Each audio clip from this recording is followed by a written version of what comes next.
Hey guys and gals, Never here from Drake Queen Game and some of you on Twitter, the Gaming Drag. Today I'm coming back at you to Let's Play episode of Tian Wei. So y'all, let's go ahead and jump right back into it, shall we? Alarm saying you were up, and let's go! Alrighty. Resignation flashed in their eyes. Perhaps to them everything that's happening is all hopeless for them too. Is also hopeless for them to help.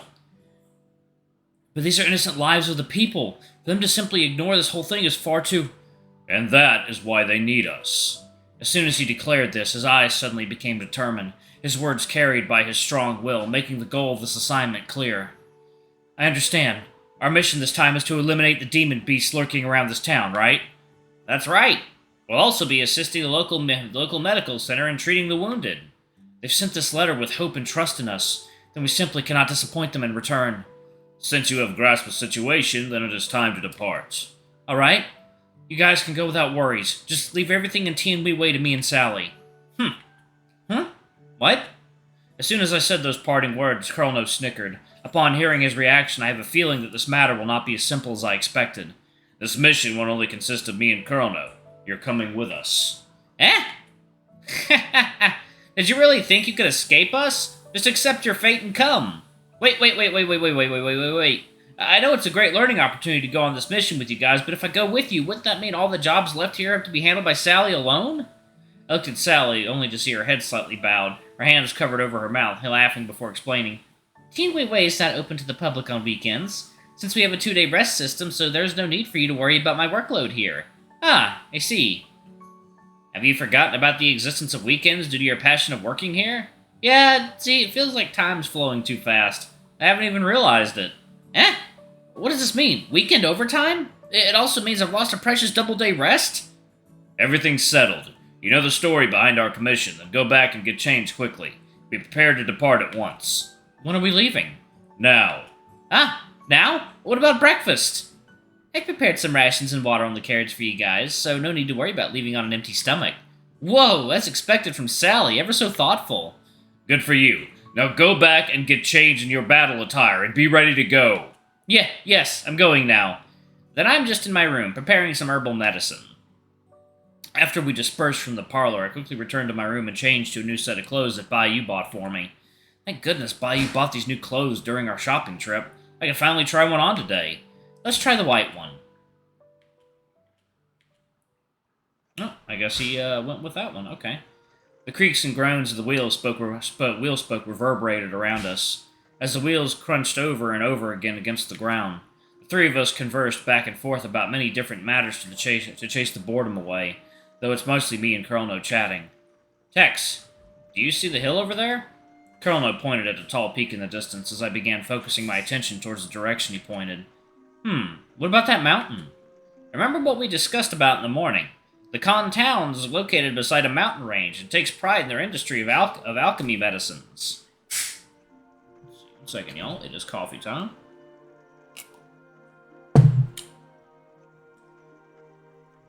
Alright, y'all, and we are back. Just had to greet my girl. She came back from the laundromat. Okay. I remember that. Their success in the alchemy medicine industry all comes from the abundance of the varieties and number of medicinal herbs growing on that very hill. Eh? Which is why I'm going to scour that mountain during our work trip here. Perhaps I can dig up some rare and precious ingredients during this trip. As he spoke, his eyes glinted like a tiger's, staring unwaveringly at that mountain. Are you planning to clean that mountain dry of invaluable herbs or something? Relax. Do you really think I have the ability to do that? I'm just kidding. That's a good CG. Speaking of which, what exactly is alchemy medicine? You actually don't know about it? My apologies for not even knowing an obscure term such as alchemy pill even means at all. And allow me to give you an example. I usually prescribe my patients herbal medicines by giving the herbs straight to them in packets, and for certain special patients I will grind the ingredients into powder form first before handing it over. Alchemy medicine follows the same principle of herbal medicine. Throw the main ingredients into a giant mystic stove, add some secondary ingredients and heat it up with fire. With a little help from alchemy, the finest essence from the ingredients can be extracted. I listened and nodded. After several days or weeks, the essence within the stove would be refined to perfection, and after the extraction, the powder they would squeeze into a ball-shaped pill, known better as an elixir pill. And that are some basics of alchemy medicine. Sounds like the same as potion brewing. Thinking back, does your chi restoration pills count as a form of elixir too? It is somewhat similar, but since alchemy brewed elixirs contain materials of mystical and alchemical arts, the medicines made from such processes contain both the ability to cure diseases as well as possessing other wondrous effects. Wondrous effects? Yes, according to rumors, some elixir pills are able to revert one of old age back to youth, and some can even extend life expectancy by years to hundreds of years. If they're really as wondrous as that as what you just said, wouldn't that go past the definition of ridiculous? Which is why these elixirs are known as God Elixirs, though many of the formulae were lost in time. Many of these God Elixirs nowadays are just exaggerations and lies made up to help with sales. Sounds all great, but not as effective as my acupunctures. Most of the elixir factories are alchemy pavilions products I've seen. Just the most common medicinal pill. Some are even qualified as medicine. Yet with their exaggerated promotions, they manage to deliver those pills to the commoners, robbing them of their money. Isn't that just fraud? You're right, but the masses believe in this as well, including the new Xi Emperor, since his ascension alchemy industry has boomed, that even the largest medical organization, Yaoxing Hall, was divided between two factions, the Medical and Alchemy Hall.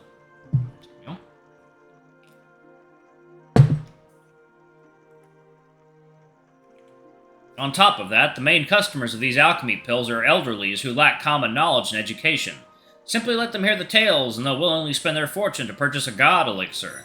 But for the past few years, the royal courts became stricter with such fraudulent acts, and because of such, many city-bound factories were shut down because of it. Remember, you love to exaggerate the medicinal effects of the pills you make as well, right? I don't need to boast about my super-duper medical skills. My medicines do things that actually match the description of their effects, so don't compare me to them. You're right about that.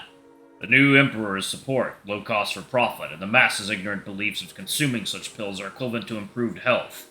All these factors cause many investors to invest in the industry, setting their eyes on the benefits they could attain. Hosea, whose hands are still on the rein of the carriage, suddenly spoke up. Perhaps a topic like this is something intolerable to him as well. Throwing away your most basic conscience for the sake of money, while having thoughts that you could actually get your hands on the so-called sacred pills and magical medicines. But these rare god elixir manufacturers do exist. I've met some of them before. Those medicines contain far too many alchemical and metallic elements. While they do provide magical effects in a short period of time, they also inflict permanent and irreversible damage upon the bodies of current species. A medicine that brings harm to the body, can that even count as medicine if that's what they do? That depends on the user. I remember meeting a patient who was also a red guest. She tried to keep her hair smooth and beautiful for the longest of time by consuming a large amount of alchemy elixirs. After more than a year of heavy consumption, her organs began to show different levels of failures. So I had her stop taking those elixirs for a while, and instead consume my specially prepared poison purging pills according to the prescriptions. Kono's eyes drooped, perhaps out of sympathy for the patient, or perhaps that illness had already grew into something too difficult even for him to handle.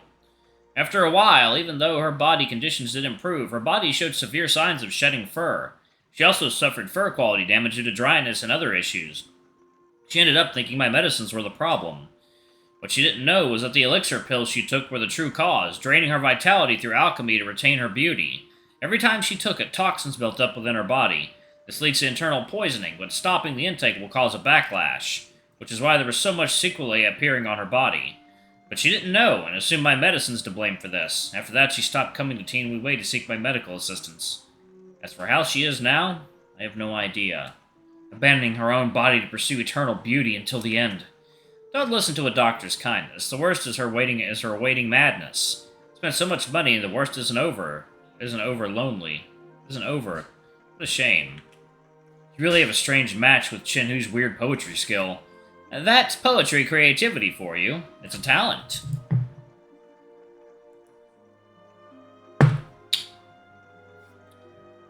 What kind of talents were even blessed on the two of you? Enough. You two were almost at Liquan town. Pack up the luggage and prepare to get off. Oh.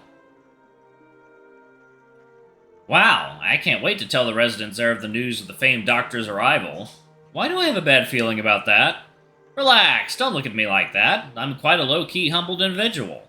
You have a weird definition of what low-key means. The carriage left the forest. The lighting cast by the dusk onto the town embellished the place with a sense of loneliness. But as we entered the town, the number of people in our visions increased. Children playing on the roadsides, elderly passing by with walking sticks in hand, baskets on their backs, adding a sense of vibrance in this place. Then, under the shadow of a hill, I saw waves and waves of smoke appearing in my sight, coming from the chimneys of dilapidated houses. Not a sliver of luxury can be felt from such a sight. Kelno and I looked out from the carriage in great interest. This place feels much poorer than the city center in Zhizhou. Don't look at it that way. Liquan is one of the better towns. You haven't seen the worst villages out there at all. At times I saw some crying wives and some bitter-faced elderly. While I couldn't hear their mumbling words, I could still discern their emotion from their expression. But this place here is like this because of a lack of order. Once we're in town, the scenery should change for the better. With the year before, when Liquan began their conversion to alchemy elixir industry, their life quality improved substantially. At that one point, the poverty in Liquan was given some better changes. After hearing the truth behind alchemy medicine from Chrono and Mosea, hearing the words of alchemy no longer stirred the sense of interest. Rather, a sense of detest and hatred from within. I looked at the great hill in the distance, where the black clouds overcasted its peak, and under those shadows lies the ruin of the alchemy pavilion, destroyed due to the demon calamity and hidden away from my eyes. Within the mountain are the target of our commission here, the demon beasts. After a while, we arrived at the place we agreed to meet up with our client. Kono and I picked up a large bag of luggage each, while Mosea decided to park the carriage somewhere at the nearest relay station. I remember No Xing said in the letter to wait for him here. That idiot is late. A flash of terrible expression appeared on Mosea's face, only to last for the briefest of moments. You two, stay here and wait for me. I'll be back once I park the carriage. Don't linger too long over the matter of locking a door again, Mosea. I don't waste time when there's important matters to attend to. Then we'll wait for you here. Don't get lost on the way back. Who do you think I am, you? After Mosea left, Crow and I stood on the roadside while looking around. I took the opportunity to quickly familiarize myself with the town's environment. Alright, I'm going to go ahead and pause it right there, y'all. Thank y'all so much for watching. Don't forget to like, comment, subscribe, ring that notification bell, and check out our Patreon or YouTube memberships if you can. It always helps. Anyway, I love you all, and I'll see y'all in the next video. Bye-bye!